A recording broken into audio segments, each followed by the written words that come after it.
ఒక scheduled cost చెందిన వ్యక్తి క్రిస్టియానిటీలోకి కన్వర్ట్ అవుతే SC ST atrocities act protection ఆ వ్యక్తికి అప్లై అవుతుందా?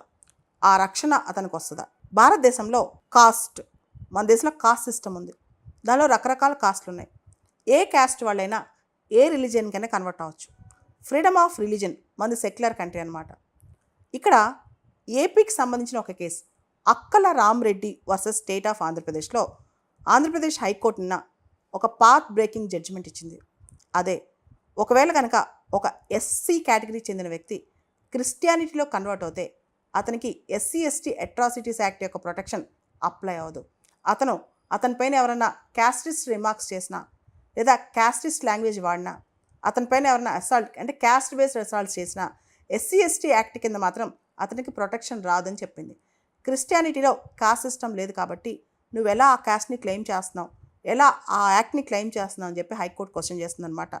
దీనికి సంబంధించి అసలు మొత్తం క్యాస్ట్ ఏంటి, రిలీజన్ ఏంటి, ఒక బ్యాక్గ్రౌండ్ చూద్దాం.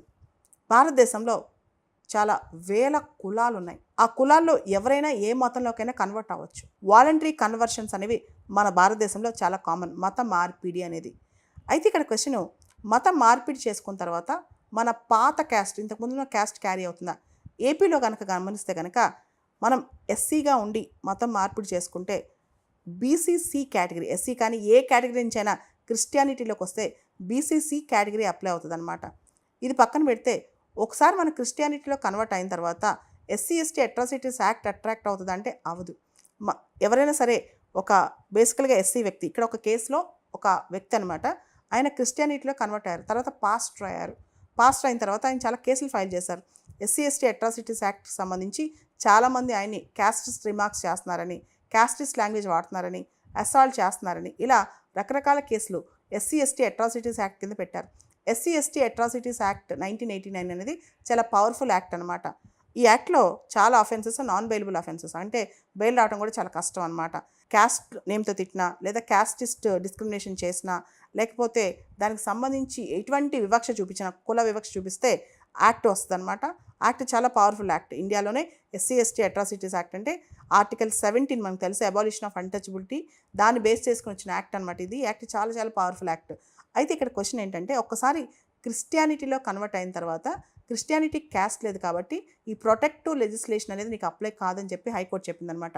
ఏపీ హైకోర్టు క్రిస్టియానిటీకి క్యాస్ట్ అనేది ఒక ఏలియన్ సబ్జెక్ట్, అంటే క్యాస్ట్తో క్రిస్టియానిటీకి సంబంధం లేదు కాబట్టి SC ST act provisions Christians invoke చేయడానికి వీల్లేదని చెప్పిందనమాట.